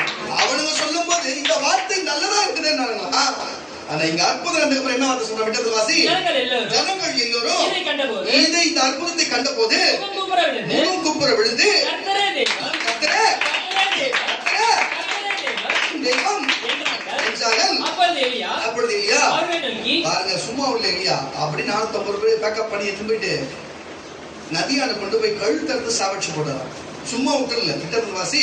அப்பொழுது எலியா நோக்கி நீங்கள் பாகாலின் தீர்க்கதரிசிகள் ஒருவனும் தப்பிக்க கூடாது, இன்னைக்கு அவங்க எல்லாரும் பிடிக்காது சொல்லி அவங்க என்னப்பா பிடித்த போது எலியா அவர்களை ஆற்றங்கரையிலே கொண்டு போய் அங்கே வெட்டி போட்டான். முடிஞ்சு போச்சா? அதுதான் பாகால் தேவனுக்கு போனா தீர்க்கதரிசி கொண்டே வெட்டி போடுவாரு. புரியுதா இல்லையா? கையில மட்டும் பட்டயம் இல்ல, தீர்க்கதரிசி நாவலையும் பட்டயம் இருக்கு. வேற வசனங்கள் பட்டயம், தீர்க்கதரிசி நாவல் தேவனின் நாவா இருக்குது. புரிஞ்சுக்கணும். அதுதான் சொல்லுகிறது. வீணா விளையாடக்கூடாது. அல்லேலூயா. அப்போ என்ன சொல்ல வரேன்னு சொன்னா, எதை நினைவு கொள்ளணும்? இப்ப நினைவு கொண்டாங்களா? தேவன் அற்புதம் செஞ்சதை பார்த்து அவர்கள் புரிஞ்சு கொள்ளுங்க. கர்த்தருடைய பிள்ளைகளே, புரிஞ்சு கொள்ளுங்க. தேவனை புரிஞ்சு கொண்டு நடப்போம். தேவனை இப்போது சொல்லுகிறேன், ஒழுங்கா தேவனை ஏற்றுக்கொண்டு அவர் வழியில் நடந்து இந்த பாவத்தை அறிக்கையிட்டு விட்டுட்டு நம்ம ஒழுங்கா கீழ்ப்படிச்சு நடந்தோம் என்று சொன்னா அவர் மறுபடியும் நம்மளை மன்னித்து மீட்டு நம்மளை ஆசீர்வதித்து நமக்கு தேவையை சந்திப்பாருன்னு சொன்ன அவர் அலையில சொன்னார். இவ்வளவு கோபமான மூர்க்கமான காரியத்தை செஞ்சதும் அவர் தான். அவர்கிட்ட பார்த்து மன்னிப்பு கேட்டா மறுபடியும் அவரு நீ ஏற்கனவே செய்த வருஷத்தை அவர் சொல்லி இந்த வருஷத்தை மாத்தி மறுபடியும் ஆஸ்வதிப்பாரு. ஏசாயா தீர்க்கதரிசி புஸ்தகம் 55ஆம் அதிகாரம் 8ஆம் வசனம். ஏசாயா தீர்க்கதரிசி புஸ்தகம் 55ஆம் அதிகாரம் 8ஆம் வசனத்தை வாசியது. என் நினைவுகள் கரங்களை தட்டு. ஹalleluya. நீ யோசிக்கிற மாதிரி தீர்க்கதரிசி யோசிக்கிற மாதிரி, ஆனா உன் யோசனைலாம் உன் நினைவுல வேற மாதிரி இருக்கும். ஆனா தேவ நினைவு அப்படி இல்லை. தேவன் நமக்கு நல்லதை செய்கிறவர்கள் வாசிக்கலாம். உன் நினைவுகள் என் நினைவுகள் உங்கள் நினைவுகள் அல்ல, என் நினைவுகள் உங்கள் நினைவுகள் அல்ல, உங்கள் வழிகள் என் வழிகளும் அல்ல என்று கர்த்தர் சொல்லுகிறார். பூமியை பார்க்கிலும் வானங்கள் எப்படி உயர்ந்திருக்கிறது, அப்படியே உங்களுடைய வழிகளை பார்க்கிலும் என் வழிகளோ நினைவுகளை பார்க்கிலும் என் நினைவுகளோ. அதான் சொல்லுகிறேன், மனுஷன் அடிமைப்பட்டாலும் இன்னொருத்தர் அடிமைப்பட்டு நினைப்பான தவிர அவனை மறுபடியும் அவன் நமக்கு இதை செஞ்சுட்டு அதை செஞ்சான்னு சொல்லி அவனை வாழ வைக்க மாட்டான். ஆனா தேவன் அப்படி அல்ல. நம்ம எதிர்த்து செஞ்சாலும் இருந்தாலும் அவர் பார்த்து விழுந்து மன்னிப்பு கேட்டு என்னை மன்னிச்சிரு சாமி, இனிமே செய்ய மாட்டோம் ஒப்புரவாயிட்டா அவர் மன்னிச்சு. ஏன்னா உன் நினைவுகளும் அவரு நினைவு போல நம்ம நினைவு இல்லை, அது மேலா இருக்குது. அது நம்மளை மன்னிச்சு மீட்கிறவரா இருக்கிறார். கண்டிப்பா நமக்கு அடிமைப்படணும் கஷ்டப்படணும் இருந்தா கூட அவர் மன்னிச்சு கேட்கும் பொழுது அவரை ஆஸ்வதித்து நமக்கு வழிவாசல் திறந்து இனிமேல் நான் உங்களை எதுவும் கேட்க மாட்டேன், போய் சந்தோஷமா வாழ்ந்து நம்மளை ஆஸ்வதிப்பார். நான் கரண கட்டி வரல சொல்லுவோம். எரேமியாவின் புஸ்தகம், எரேமியா தீர்க்கதரிசி புஸ்தகம் 29ஆம் அதிகாரம், எரேமியா தீர்க்கதரிசி புஸ்தகம் 29ஆம் அதிகாரம் முடிச்சலாம் 11ஆம் வசனத்தோட வாசிக்க கேட்கலாம். உங்களுக்கு ஒரு வேலை அப்படிப்பட்ட எண்ணங்கள் இருந்தால் மன்னிப்பு கேட்கிறேன், இனிமே கரெக்டா பண்ண சொன்னா, மகனே மகளே நீ யாரா இருந்தாலும் சரி, தேவையில்லாத இந்த குறுக்கு கேள்வி கேட்கறது, தேவை குருட்டுத்தனமான பேசுறது, நாங்க ஒண்ணு சொல்ற நீ ஒண்ணு புரிஞ்சுக்கிறது, நாங்க ஒண்ணு பேசுற நீ ஒண்ணு பேசுறது, எவனோ ஒண்ணு சொல்றது சபைக்கு ஒண்ணு பேசுறதுலாம் இதெல்லாம் விட்டுட்டு, உனக்கு சந்தேகம் தோன்றுனா நீ இயேசு பக்கத்துல தான், சீஷ பக்கத்துல இருக்கு, இயேசுல கேட்டுக்கலாம். இல்ல நான் உங்க பக்கத்துல தான் இருக்கிறேன், வேதவசனம் இங்கதான் இருக்கு, என்ன கேட்டா நான் உங்களுக்கு சொல்லுவேன். புரியுதா இல்லையா? நீங்களா வந்து எங்களுக்கு பேசக்கூடாது, நாங்க பேசுறோம் நீங்க கேட்கணும். புரியுதா இல்லையா? நீங்க வந்து பேசக்கூடாது, தீர்க்கதரிசி பேச நீங்க கேட்கணும். அப்படின்னா மட்டும்தான் உங்க வாழ்க்கையில பழிக்காதெல்லாம். நீங்க தீர்க்கதரிசி எடுத்து பேசுறவன் எவன் வாழ்ந்திருக்கான், கல்லறிஞ்சவன் வாழ்ந்திருக்கான், அவங்க 7 தலைமுறையிலையும் அவங்க பாவத்தை சாபத்தை அனுபவிச்சுதான் உண்டு. புரியுதா இல்லையா உங்களுக்கு? நீங்க சபை எல்லாமே ஒண்ணுதான், ஊழியக்காரர்கள் எல்லாம் ஒண்ணு மட்டும் நினைக்காதீங்க. அப்போஸ்தலர், தீர்க்கதரிசி, சுவிசேஷம், மேய்ப்பர், போதனை 5 விதமான ஊழியக்காரர்கள் இருக்கிறாங்க. புரிஞ்சு நடந்துக்கணும், புரிஞ்சு நடந்து. தீர்க்கதரிசி நாமத்திலிருந்து தீர்க்கதரிசி ஏற்றோடு தீர்க்கதரிசி கேட்ட பலன் அடைவார்கள். புரிஞ்சுக்குங்க. தீர்க்கதரிசில தேசம் சீர்கட்டு இருக்கு, அப்பா அம்மா இல்லாத பிள்ளைங்க மாதிரி இருப்பாங்க, வார்த்தை இல்லாத இடத்துல ஜனங்க விழுந்து போவாங்க. தீர்க்கதரிசிக்கு தான் வார்த்தை இருக்கிறது. புஸ்தகம் எல்லாமே தீர்க்கதரிசி எழுதுதான், விட்டா அப்போஸ்தலர் எழுதிக்கிறாங்க. புரியுதா இல்லையா? தீர்க்கதரிசி எழுதுங்க, அப்போஸ்தலர் எழுதிக்கிறாங்க. அதுதான் விஷயம். ஏன்னா 2 பேரும் தேவன் பேசுவார். ஆனா அப்படி பேசுகிற தேவன் அடியனோடு இருந்து இந்த சபைக்கு உங்களுக்கு தீர்க்கதரிசி கொடுத்திருக்கும் பொழுது அதை கூட நீங்க புரிஞ்சுக்காத நீங்க ஏற்று கேள்வி கேட்பீங்கன்னா, நீங்க தீர்க்கதரிசி எந்த நிலையில வச்சிருக்கீங்கன்னு எனக்கு தெரியும். வாசிக்க கேட்கலாம், வசனம் சொல்லிட்டுதான் நீங்கள் எதிர்பார்க்கும் முடிவை, நீங்கள் இப்ப எதிர்பார்த்திருக்கிற முடிவை உங்களுக்கு கொடுக்கும்படிக்கு, உங்களுக்கு என்ன முடிவு வாசிக்க கேட்கலாம், வாசி கொடுக்கும்படிக்கு நான் உங்கள் பேரில் என்னப்பா நினைத்து அவரு நமக்கு செஞ்சிருக்கிற நினைத்திருக்கிற நினைவுகள். இப்ப நம்ம நினைவு தான் நம்ம பேசிருக்கிறோம். அவர் நமக்கு நினைத்த நினைவுகளில் அறிவேன் என்று கர்த்தர் சொல்லுகிறார். என்ன அவைகள்? என்ன தீமைக்கானதல்ல, தீமை செய்யறது சொல்லல, சமாதானத்துக்கு ஏதுவாக என்னோடும் ஊழியக்காரனோடும் தேவனோடும் சமாதானத்துக்குரிய நினைவுகளே. அப்பொழுது நீங்கள் எல்லாரும் ஒழுங்காய் சபைக்கு கூடி வந்து தேவனை தொழுது கொண்டு தேவனை நோக்கி விண்ணப்பம் பண்ணுங்க. தேவன் உங்களுக்கு அவர் உங்க வார்த்தை கேட்டு அவர் பதில் கொடுப்பார். உங்கள் முழு இருதயத்தோடும் அவரை தேடுவீரானால் அப்போ தேவனை தேடுகையில் நீங்கள் கண்டிப்பா கண்டுபிடிப்பீர்கள். நான் உங்களுக்கு காணப்படுவேன் என்று கர்த்தர் சொல்லுகிறார். நான் உங்களுடைய இப்ப கஷ்டப்படுற சிறையிருப்பை மாற்றி நான் உங்களை கோபப்பட்டு துரத்திவிட்ட எல்லா ஜாதிகளிலும் எல்லா இடங்களிலும் இருந்து உங்களை மறுபடியும் சேர்த்து உங்களை விலக்கி வச்ச ஸ்தலத்திற்கு சபைக்கு திரும்பி வர செஞ்சு என்று கர்த்தர் சொல்லுகிறார். கர்த்தர் எங்களுக்கு போதும் வெளியிலும் போதும் கரங்களை தட்டி வரல சொல்லுவோமாக. பாருங்க, என்ன சொல்ல, பாபிலோனிலே எங்களுக்கு தீர்க்கதரிசி உண்டாக்கினார்னா உலகத்துல கஷ்டப்படும் போது கூட எங்களுக்கு அங்க தீர்க்கதரிசி அனுப்பினார். வாசி, கர்த்தர் எங்களுக்கு பாபிலோனிலும் கரங்களை தட்டி தீர்க்கதரிசிகளை எழுப்பினார் என்று சொல்லுகிறீர்கள். அப்ப பாருங்க, எங்கதான் தேவன் நம்முடைய தீர்க்கதரிசி கொண்டு அழைத்து வருகிறவரா இருக்கிறார். உங்க மனசுதான் நம்ம செஞ்ச நன்மை குறித்து நினைவு கூறுதா?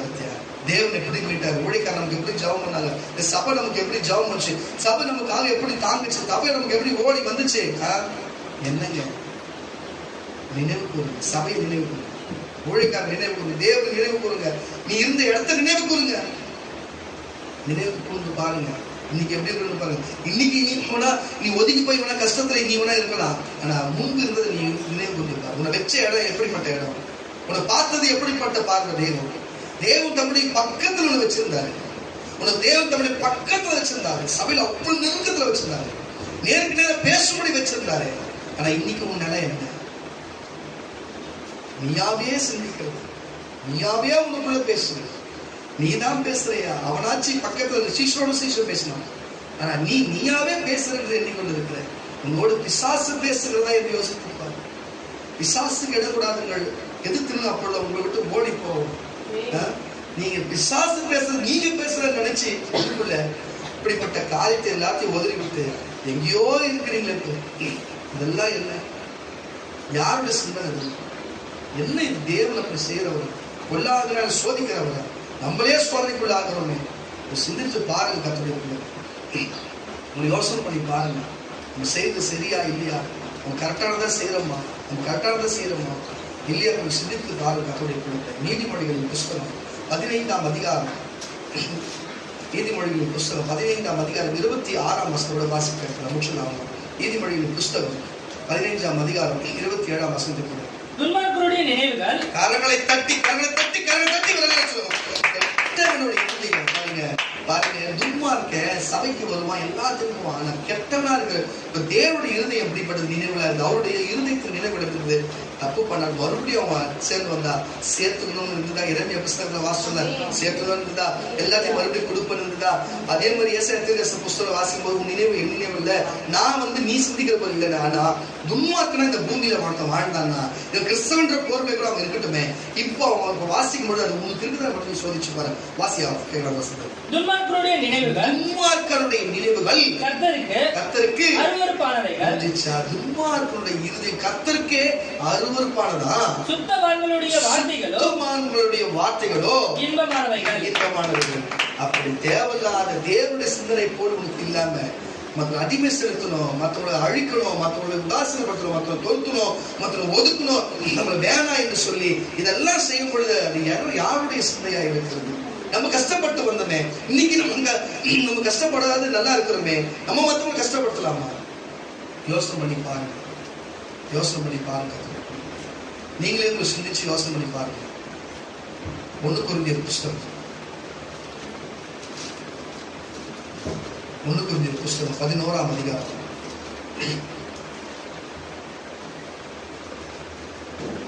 1 கொரிந்தியர் புஸ்தகம்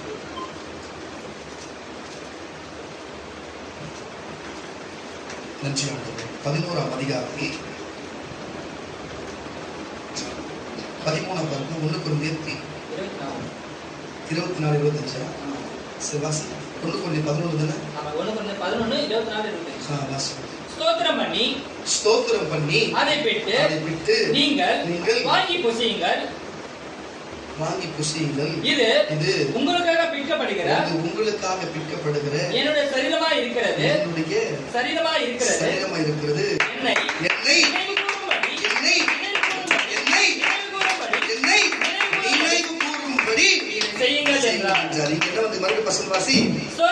ஸ்தோத்திரம் பண்ணி அதை விட்டு நீங்கள் வாங்கி புசியுங்கள். இது உங்களுக்காக பிற்கப்படுகிற என்னுடைய சரீரமாய் இருக்கிறது. என்னை நினைவு கூறும்படி இதை செய்யுங்கள் என்றார். போஜனம் பண்ணின பின்பு அவர் அந்தபடியே பாத்திரத்தையும் எடுத்து இந்த பாத்திரம் என் இரத்தத்தினாலாகிய புதிய உடன்படியா இருக்கிறது என்று நீங்கள் இதை பானம் பண்ணும் போதெல்லாம் என்னை பானம் பண்ணும் போதெல்லாம் பானம் குடிக்கும் போதெல்லாம் நினைவு கூறும்படி என்றார். இத கூட கடையில வாங்கி கொடுக்கிறவங்க உண்டு, கால கழுவாத கொடுக்கிறவங்க உண்டு. என்னை நினைவு கூறும்படி செய்யுங்கள் கடைசி நேரத்தில் சொன்ன வார்த்தை கூட நினைவு கூறாம இருக்கிறானுங்களே. இதை கூட புசிக்க சபைக்கு வராது இருக்கிறாங்களே, அவங்கள என்னத்தை சொல்ல? இயேசு சிலுவையில முள்கிரிடம் சூடப்பட்டு, தலையில முள்கிரிடம், சரீரம் முழுவதும் காயப்பட்டு, கரத்துல பார்த்து ஆணி அடிக்கப்பட்டு, விழாவில் ஈட்டியால் குத்தப்பட்டு, ரத்த சிந்தி மறித்து அடக்க பண்ணப்பட்டு, எவ்வளவு வேதனைகள், சரீரம் முழுவதும் நிரப்போல் மாறுபடு தன்னை ஒப்பு கொடுத்து சரீரத்தையும் ரத்தத்தையும் சிந்தி இருக்கும் பொழுது அதுக்கு முன்பு அப்படி சிந்தப்பதற்கு முன்பாகவே என்னை நினைவு கூறும்படி இதை செய்யுங்க. நீ அம்மாவுக்கு ஒரு சமாதி கட்டணும், அப்பனுக்கு ஒரு சமாதி கட்டணும், ஒரு தாயாக்கு ஒரு சமாதி கட்டணும்ன்றது மட்டும் நினைவு கூறத்துக்காக நீ சொல்றிய. உன்னை உயிரோட வச்சுக்கிறாரு, அவருக்காக நீ நினைவு கூற திருவிழந்திருக்கு ஒழுங்கா வரியா? நீ ஒழுங்கா இருக்கிறியா? திருவிந்திருக்க ஒழுங்கா வரியா? இல்ல கரெக்டான நேரத்தில் முதல் சபைக்கு வரியா? இல்ல கரெக்டாக திருவிந்து எடுக்க வரியா? சொல்லு. ஒழுங்கா ட்ரெஸ் போடுறியா? என்னங்க உயிரை கொடுத்து பாவ மன்னிப்பை கொடுத்து பரலோகத்தை சேர்க்கிற தேவனை நினைவு கூறும்படி செய்ய சொன்னா சொன்னதை செய்யாம கடையில ஒருத்தன் வாங்குறான், காலை கழுவ மாட்டான், ஒருத்தர் மன்னிப்பு கேட்க மாட்டான், ஒழுங்கா வெள்ளை சட்டை போட்டு வர மாட்டான், எவனையும் நினைவு கூறான், தேவன் நினைவு கூற மாட்டான். என்னங்க மனுஷனா பொருந்தா நன்றினா கொஞ்சம் தேவன் நம்ம செஞ்ச நன்மைகளை நினைவு கூறணுங்க. மனுஷன் நன்றி தான் நினைவு கூறணும். நல்ல மனுஷனா கண்டிப்பா அதை எடுத்து செய்வான். புரிஞ்சுக்கணும். ஏன் நான் இதை எடுத்து சொல்றேன்னா, இதோட முடிஞ்சதில்லை. இதை யாரெல்லாம் நினைவு கூர்ந்து அவர் சொன்னபடி செய்யறாங்களோ அவன் தான் பரலோகத்துக்கு போவான். அவன் ஜீவ புஸ்தகத்தில் எழுதப்படும். அவன் தான் ஜீவ விருட்சத்தின் கனியை புசிப்பான். அவன் தான் ஜெயம் கொள்ளுவான். அவனுக்கு தான் இந்த சபையை பரிசுத்தம் சொல்லுவார். இந்த சபையில் இந்த காரியத்தை இன்னும் கவலைவா எப்படி ஃபர்ஸ்ட் வசனத்துல மார்க் சுவிசேஷம் 8:18 கண்ணும் காணாமல் இருக்கிறார்கள், காதும் கேளாதவர்கள் இருக்கிறது நினைவு கூறாமல் இருக்கிறார்கள் என்று சொன்னதை இயேசு சொன்னாரு. இப்போ பரிசுத்தர் சொல்றார், உங்களுக்கு சபைக்கு சொல்லுகிறதை காது உள்ளவன் கேட்க கடவுள் என்று எழுது என்று சொன்னார். வெளிப்பட்ட விசேஷத்தின் புஸ்தகம் 3ஆம் அதிகாரம் 3ஆம் வசனத்தை வாசிக்க முடியலாம். வெளிப்பட்ட விசேஷத்தின் புஸ்தகம் 3ஆம் அதிகாரம் 3ஆம் வசனத்தை வாசிக்க கேட்கலாம். ஆகையால் நீ கேட்டு பெற்றுக்கொண்டவைகளை காரியங்களை தட்ட உனக்கு செஞ்ச அற்புதத்தை அதிசயத்தையும் பாவ மன்னிப்பு பாவ நித்திய ஜீவன அவர் திருவந்த எல்லாத்தையும் நீ பெற்றுக்கொண்டதை நினைவு கூர்ந்து அதை அப்படியே இந்த வேத புஸ்தகத்தில் சொல்லப்படுறது கை கொண்டு மனம் திரும்ப நீ ஜபம் பண்ணாம விழித்திராவிட்டா இருடனை போல வருவார். கடைசி நாள் கர்த்தர் வருவார். வரும் வேளையிலே நீ அப்ப தெரியாதிருப்ப. சபைக்கு ஐக்கியம் இல்ல, ஒழுங்கான ஐக்கியம் இல்ல, ஜபத்தில் தேவனோட ஐக்கியம் இல்ல, நீ அப்ப அறியாதிருப்பாய். ஆனாலும் தங்களுடைய இந்த வெண்வஸ்திரம் நீ நம்ம போட்டுக்கொள்ள, இந்த வஸ்திரங்களை அழுக்குப்படுத்தாம சில பேர் சர்ச்சையாயிலும் உனக்குண்டு அவர்கள் பாக்கியவான்களானபடியால் வெண் வஸ்திரம் தரித்து வஸ்திரம் தரித்து என்னோடு கூட நடப்பார்கள். ஜெயம் கொள்ளுகிறவன் எவனோ, அவர்களை தட்ட இந்த உலகத்தை விட்டு ஜெயிக்கிறவன் எவனோ அவனுக்கு வெண் வஸ்திரம் தரிக்கப்படும். ஜீவ புஸ்தகத்திலிருந்து அவருடைய நாமத்தை நான் இறுக்கி போடாமல் என் பிதா முன்பாகவும் அவருடைய தூதர்களுக்கு முன்பாகவும் அவர் நாமத்தை அறிக்கையிட்டு சொல்லுவேன். அவர்களை தட்ட இவ்வளவு நேரமா இந்த அருள்ராஜம் விஷயம் பேசுற ஆவியானவர் இந்த சபைக்கு சொல்லுகிறதை காது எடுத்து வந்தீங்கன்னா ஏற்க கடவுள் என்று அல்லேலூயா. சாப்பிடுறது மட்டும் இல்லை, அல்லேலூயா, கை கொள்ளணும், நினைவு கூறணும். நினைவு கூர்ந்தா அல்லேலூயா உன் பேர் எழுதப்படும், உன் வெற்றி கடக்கப்படும். இந்த வெண்வஸ்திரம் தரித்தவராய் இயேசுவோடு போவேன். அல்லேலூயா. விசுவாசிகள் சொன்னார். எல்லாரும் கால்களை சகோதரிகள் உண்டு என்று சொன்னார். நீங்க இடது பக்கம் வலது பக்கம் நில்லுங்க. மற்றவர்கள் எல்லாம்